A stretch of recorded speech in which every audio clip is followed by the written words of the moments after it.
شمس FM. شمس FM. وين انتي وين احنا. Par rapport au sujet qui est le nôtre et dans la suite de ce qu'a dit, de ce que vient de dire Alain Grèche, on a eu pas mal de débats et pas mal de points de désaccord sur l'interprétation de l'ensemble des mouvements. Il demeure optimiste et ce que j'ai pris comme position intellectuelle dès le départ, c'est la formule d'être prudemment optimiste et prudent parce qu'il y a un certain nombre de questions qui se posent aujourd'hui au niveau de la gouvernance, aujourd'hui au niveau des sociétés qui sont passées à travers ce processus-là, au premier rang desquelles, bien entendu, la Tunisie et puis l'Égypte, mais pas seulement.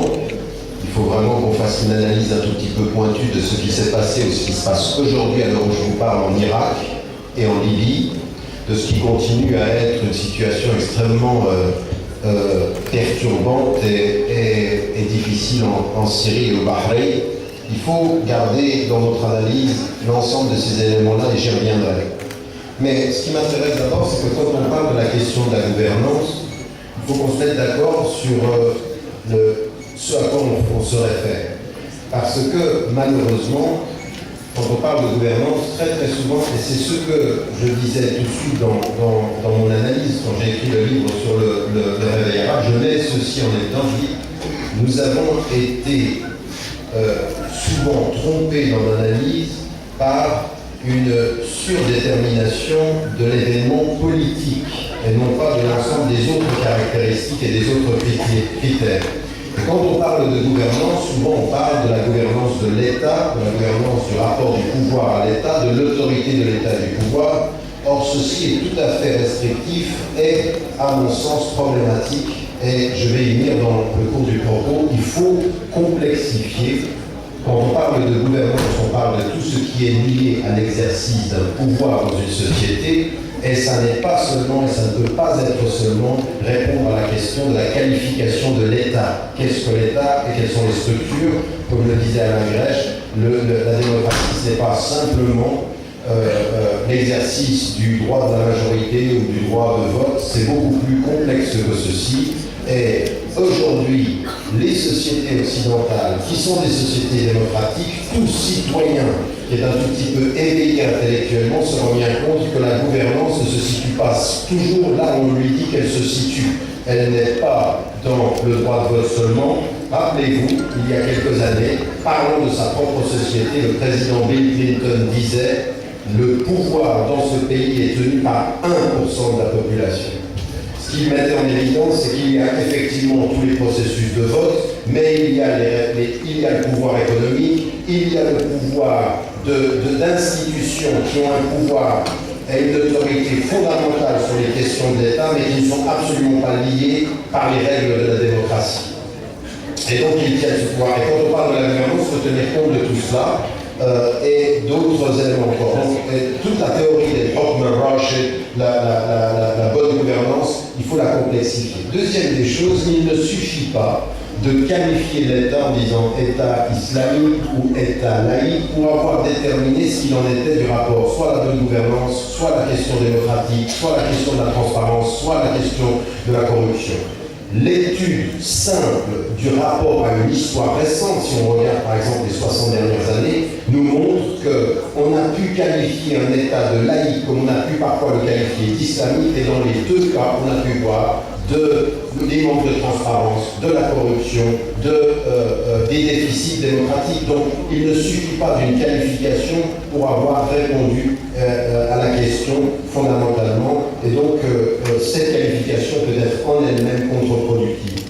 Et donc moi je m'abstiendrai ici des simplismes qui consistent à dire que dans une société majoritairement musulmane, on a forcément raison parce qu'on se réfère au référent en termes politiques, en termes de gouvernance. On a forcément raison quand on se réfère à l'islam et qu'on aurait forcément raison dans la pensée progressiste parce qu'on se réfère à la laïcité. Ces discours et ces polarisations sont en train de mener les sociétés majoritairement musulmanes, au premier rang desquelles la Tunisie, dans une impasse du débat politique. dans une impasse. Et moi, je suis content que ce soit aujourd'hui, parce que si on regarde l'Égypte, c'est encore pire de ce qui se passe ici. Vous avez des forces dans les deux camps, si je puis dire, qui ont compris aujourd'hui que les termes du débat ne sont pas ceux-ci, ne sont pas sur la qualification d'un État, sur le référentiel, ce sont les propositions de politique sociale, de politique gouvernementale, de politique économique et de politique culturelle qu'il faut axer le débat. Cette polarisation est contre-productive et n'est absolument pas au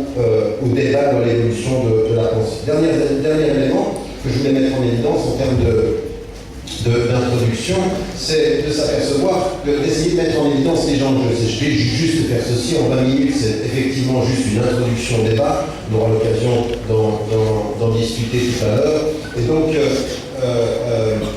ce que je voulais mettre en évidence, c'est deux choses. Comme deuxième point, c'est qu'est-ce que l'on dit quand on dit, puisque c'est le sujet, on va rester dans le sujet, qu'est-ce que l'on dit quand on dit le référentiel islamique? Est-on dans une proposition alternative? Est-on dans quelque chose qui est spécifique et qui n'aurait pas d'autre? Est-on dans la différence ou est-on dans l'alternative? Ce n'est pas tout à fait la même chose. C'est faire les choses autrement ou faire les choses pour répondre de meilleure façon aux défis qui sont les nôtres. Donc, soit on est dans la différence, soit on est dans l'alternative, c'est-à-dire se rendre compte que ce qui a été proposé par d'autres dynamiques ne répondait pas aux questions de l'époque, ne portait pas de solution, eh bien, on apporte une alternative à ceci. Et donc, cette question-là, elle demande en amont à régler un certain, ou en tout cas à poser un certain nombre de questions en tenant compte d'une chose, c'est que dans toutes les tendances politiques aujourd'hui dans le monde arabe et dans les sociétés majoritairement musulmanes, il faut qu'on mette en évidence une chose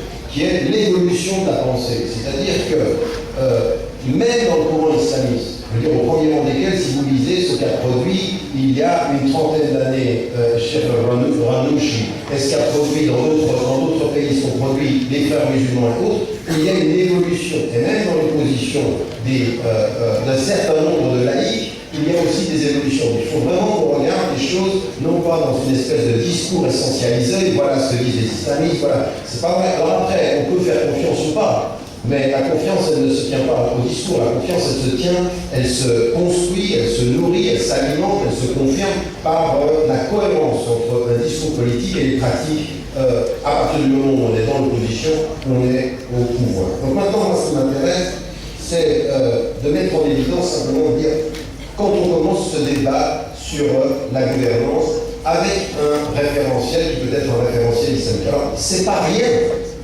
historiquement, d'être passé de la formule Dawla al-Islamiyya à Dawla al-Madaniyya. C'est pas rien du point de vue du référentiel. Maintenant, c'est vrai qu'en étant passé de l'un à l'autre, on n'a pas encore répondu aux questions.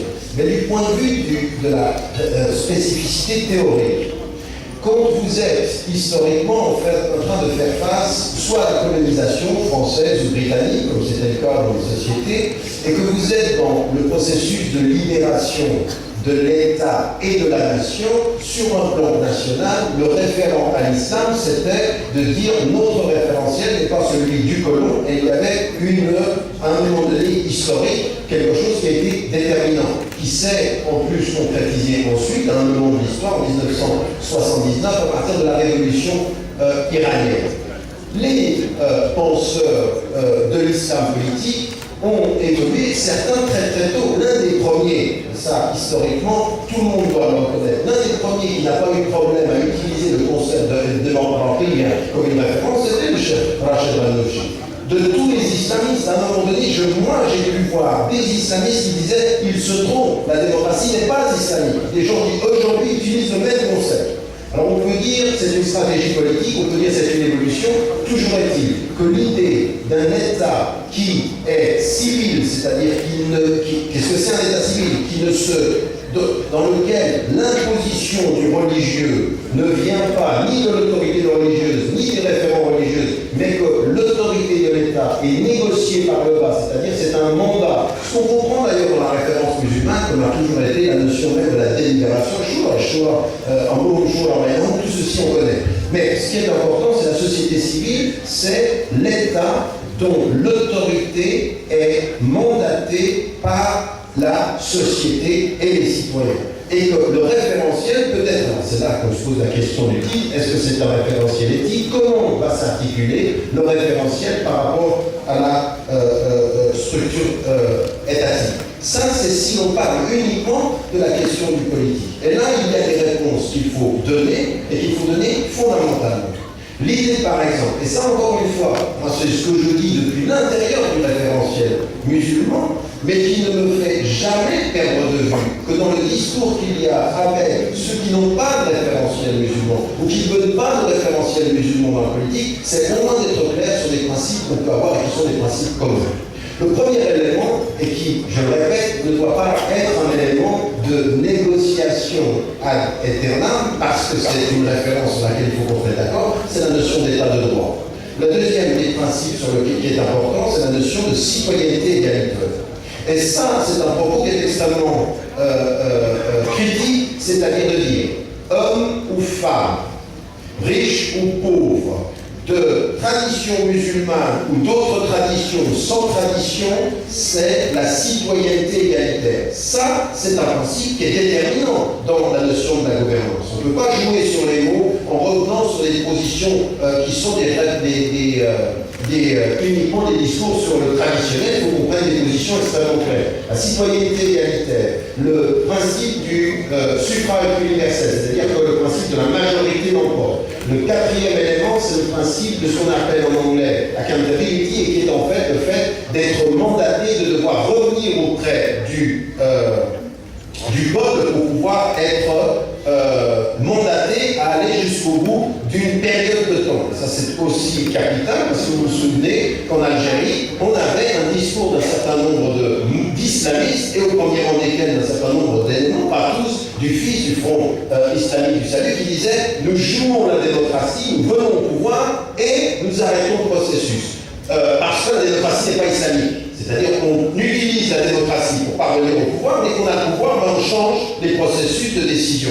Ce qui n'est pas le discours de 80% de ceux qui sont aujourd'hui, au premier desquels on n'a jamais dit ceci, ni les frères musulmans. Le plus important, c'est de dire qu'est-ce que vous dites avant les élections et qu'est-ce que vous dites après les élections. Est-ce que le principe qui vous a donné le pouvoir est un principe que vous allez garder pour qu'on vous conteste le pouvoir? Parce que si vous l'acceptez avant pour l'enlever après, eh bien, on ne peut pas être d'accord avec ce processus-là. Donc ça, c'est un quatrième élément. Le cinquième élément, c'est la séparation des autorités. Et puis, le sixième élément, c'est celui qui, justement, réfère à l'état civil, c'est la séparation des pouvoirs en mettant clairement en évidence que le religieux ne s'impose pas à l'autorité de l'État. À partir du moment où un État est mandaté, l'imposition ne peut pas venir du religieux. Ces six principes-là, il faut qu'on se mette d'accord, auxquels on va ajouter deux éléments, qui sont aujourd'hui les éléments dont on s'aperçoit que dans tout le monde arabe, enfin, dans tout le monde arabe,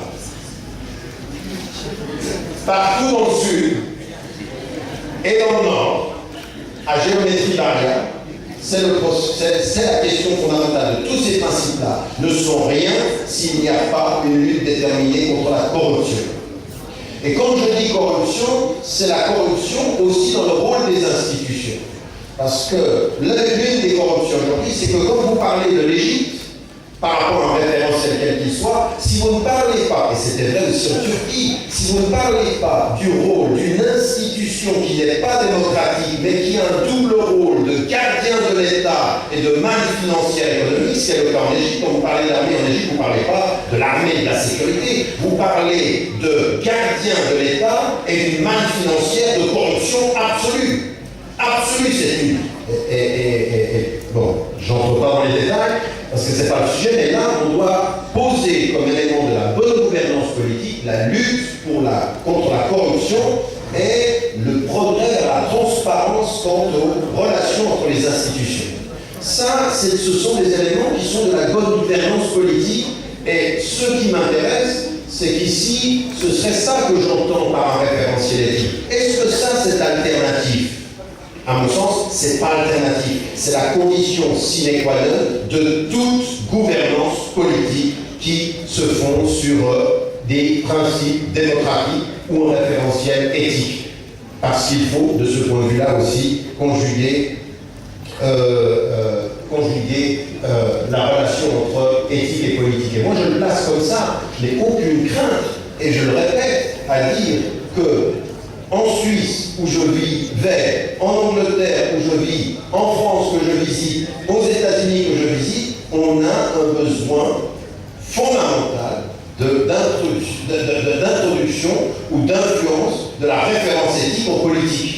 Aujourd'hui, c'est l'un des problèmes internationaux. Donc ça, il faut qu'on se mette d'accord en disant non, c'est pas tellement nouveau. Ce qu'on vient de dire là, c'est pas nouveau. Mais c'est tellement pas nouveau, il faudrait que ce soit très ancré dans toute pratique politique. Dans ceux qui sont au pouvoir aujourd'hui, comme dans ceux qui le contestent. Parce qu'il faut aussi une éthique de la contestation. Il faut une éthique de la contestation du politique. Et aujourd'hui, il y en a certains qui sont tellement obnubilés par le pouvoir ou tellement obnubilés par faire échouer le pouvoir qu'ils en perdent l'éthique de la protestation. L'éthique de la l'opposition.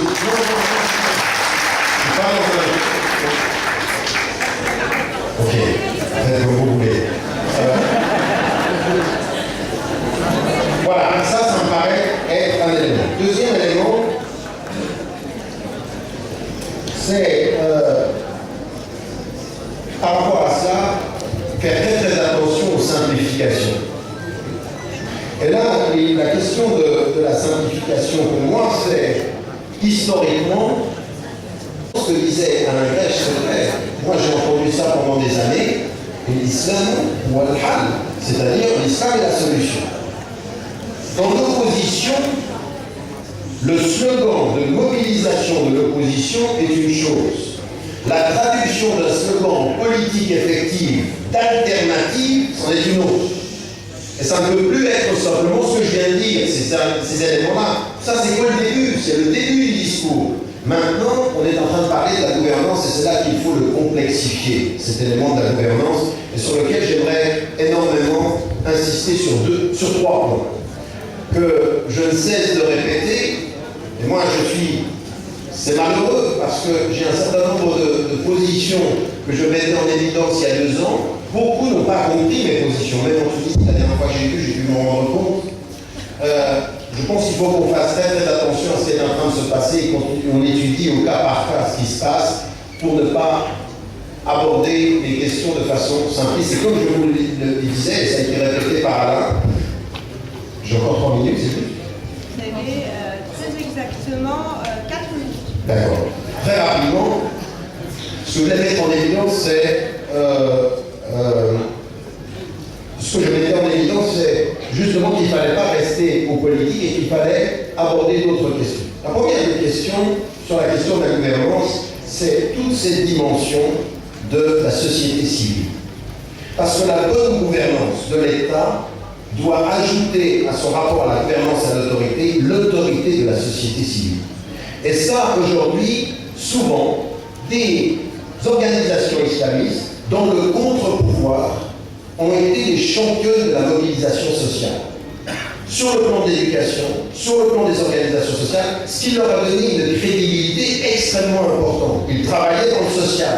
Souvenez-vous, la victoire de Hamas, elle est celle-ci. Pas de corruption sur le plan du terrain et service des populations. C'est vrai dans ce qui a été fait au niveau éducatif et au niveau social dans ce pays, comme en Égypte, comme au Maroc, comme en Syrie. C'est une réalité. Maintenant, il faut faire attention. Être un service des citoyens, il faut que ce soit un service qui permette aux citoyens de devenir non des assistés du social, mais des sujets du politique. Et c'est pas pareil. Ça veut dire qu'à partir d'un certain moment, il faut qu'il y ait une promotion du fait d'être des sujets politiques. Et des sujets politiques, ça veut dire des citoyens avec une liberté d'expression, avec la possibilité institutionnelle, ça veut dire la gestion par le pouvoir du pouvoir qui n'est pas le sien, c'est-à-dire celui de la société civile, le débat de la société civile. Ça, c'est la bonne gouvernance aussi. Et aujourd'hui, eh bien, dans le passage et dans la transition, il est évident qu'avec les forces qui sont en présence, la polarisation, c'est extrêmement difficile pour ceux qui sont au pouvoir de gérer ceci. Nous sommes aujourd'hui dans l'exacte réalité d'une mobilisation qui a été très puissante contre les dictatures, mais d'une société civile qui peine à avoir la force de la construction de son pouvoir de construction du projet politique. Aujourd'hui, la société civile, elle est dans une crise de ce... Mais ça fait partie de la bonne gouvernance aussi, et il faut qu'on parle justement de cette dimension. Pourquoi tout manque de gestion ou de délégation de pouvoir à la société civile peut nous amener à quelque chose qui sera l'ordre le plus dangereux pour la démocratisation et la transparence, ce sont les populismes. Le déficit de société civile avec des citoyens sujets qui s'engagent politiquement, c'est le populisme. Et on a deux types de populisme. On a un populisme potentiel religieux. Qu'est-ce que c'est le populisme religieux? C'est être la compétition de la référence religieuse. L'un des populismes aujourd'hui qui s'appelle et qui devient extrêmement fort, c'est le populisme des littéralistes. Le populisme des littéralistes, c'est de mettre toutes les autres forces politiques en face de leur déficience politique quand elles sont au pouvoir pour s'accaparer le référentiel religieux en disant « Eh bien, on vous l'a dit » et de nouveau on recommence ce discours qui peut être extrêmement dangereux pour les sociétés civiles. Aujourd'hui, il faut se méfier de ceci, comme je termine, se méfier du populisme aussi, qui est celui du populisme qu'on peut avoir dans le cadre laïque, d'un populisme laïque. Et je peux vous dire une chose, c'est qu'aujourd'hui, nous en Occident, dans les démocraties, au nom de la laïcité, ce qui l'emporte dans beaucoup de discours politiques, c'est le populisme, c'est la crainte, non pas les sujets qui parlent, mais de potentielles victimes de ces dangereux qui s'installent. Et là, vous avez exactement la même chose. Dernier élément, c'est ma conclusion en même temps, c'est ce qui a été mis en évidence et que je ne cesse de répéter, c'est qu'on ne peut pas parler de bonne gouvernance si on ne tient pas compte de la société civile au pouvoir économique. Or, aujourd'hui, on est dans une situation observée, pays après pays, pays après pays. Et moi, je suis désolé, je ne sais cesser de le répéter, qu'il se peut aussi que les processus de libération politique mènent à des processus de fragilisation politique qui vont ramener dans le scénario du Fonds monétaire international et de la Banque mondiale toutes les sociétés fragilisées. Vous voulez un exemple? Non, attendez, qu'on soit clair. Vous voulez un exemple? La situation de l'Irak. L'Irak est un pays artificiellement tenu, économiquement assisté, spolié. Alors que je vous parle, la Libye, la même chose. La Tunisie, aujourd'hui, est dans une situation de fragilité économique qui est directement liée aujourd'hui aux potentialités du Fonds monétaire international et de la Banque mondiale. Vous êtes autant en danger ici que l'Égypte l'est aujourd'hui. Et vous pouvez comprendre, mais essayez de comprendre. Ça veut dire quoi? Ça veut dire que sur les questions de la gouvernance, il faut absolument qu'on se pose la question, savoir quelles sont les alternatives, quel type d'éthique en économie.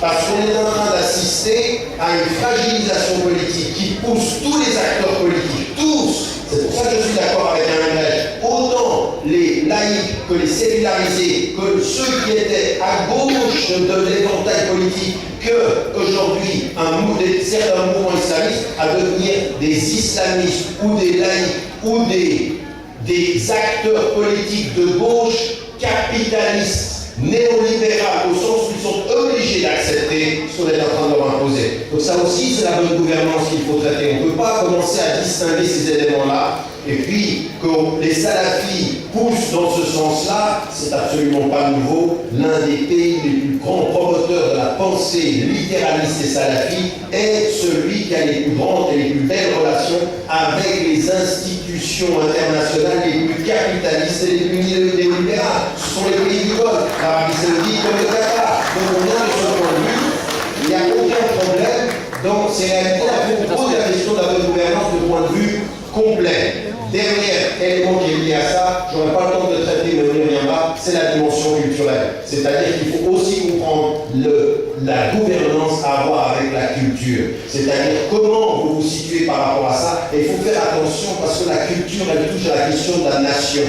Il faut célébrer la nation tunisienne. Il ne faut pas que les Tunisiens deviennent des nationalistes de leur référence politique, parce que si aujourd'hui on ne comprend pas que ce qu'on a appelé le printemps arabe, ça commence à devenir quand même des libérations nationales complètement sectarisées et non pas du tout avec un front sud-sud, et moi ça voudra dire libérer potentiellement le politique, asphyxier l'économie et continuer la division des États, la Tunisie pour les Tunisiens, l'Égypte pour les Égyptiens et l'argent pour l'Occident ou pour certains pouvoirs.